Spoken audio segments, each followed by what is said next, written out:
여러분, 새해 목표로 다이어트 결심하셨나요?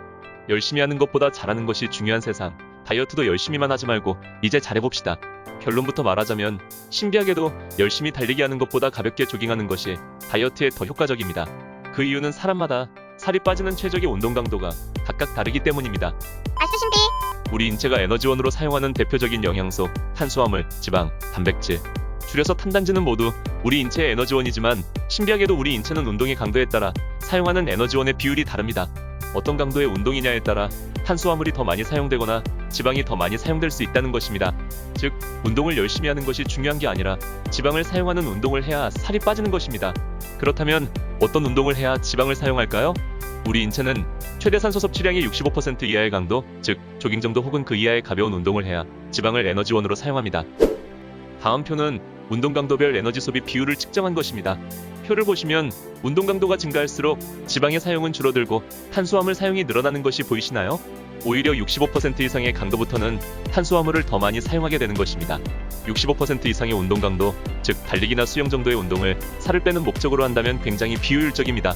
그냥 몸이 피곤해 잠만 잘 올 뿐인 거죠. 그 이유는 높은 강도로 운동을 하게 되면 탄수화물을 영양소로 사용하게 되어 몸에 젖산이 쌓이게 됩니다. 이것은 낮은 강도와 높은 강도로 운동했을 때 젖산이 쌓이는 차이를 보여주는 그래프입니다. 표를 보면 빨간색이 높은 강도로 운동했을 때인데 차이가 보이시나요? 이렇듯 젖산은 높은 강도로 운동하면 생기는 것인데 젖산이 체내에 축적되면 근육통과 피로를 발생시키고 근육이 더 이상 기능을 할 수 없게 되어 운동을 지속할 수 없게 됩니다. 또한 지방이 연료로 사용되는 것도 방해하게 됩니다. 즉, 높은 강도로 운동을 할수록 신체가 지방을 사용하지 않게 되는 것입니다. 아직도 다이어트 열심히 하실 건가요? 그럼 이제 달리기보다 조깅이 다이어트에 효과적인 것은 알겠는데 조깅과 빠르게 걷는 것? 뭐가 더 다이어트에 효과적일까요?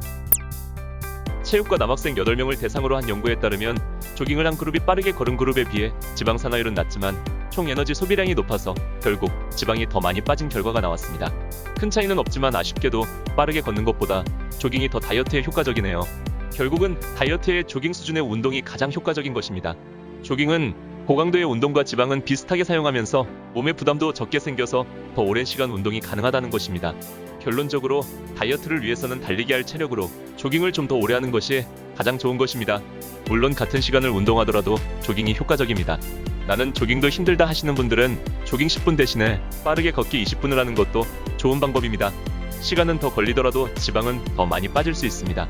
참고로 지방은 15분 이상의 운동부터 활발하게 사용되니까 그 이상 운동하시면 좋습니다. 어떤가요? 이제 열심히 말고 잘 다이어트 할 수 있으시겠죠? 꾸준히만 한다면 내년 여러분들은 이렇게 되실 겁니다. 실수. 이렇게 되실 겁니다. 알수 꿀팁.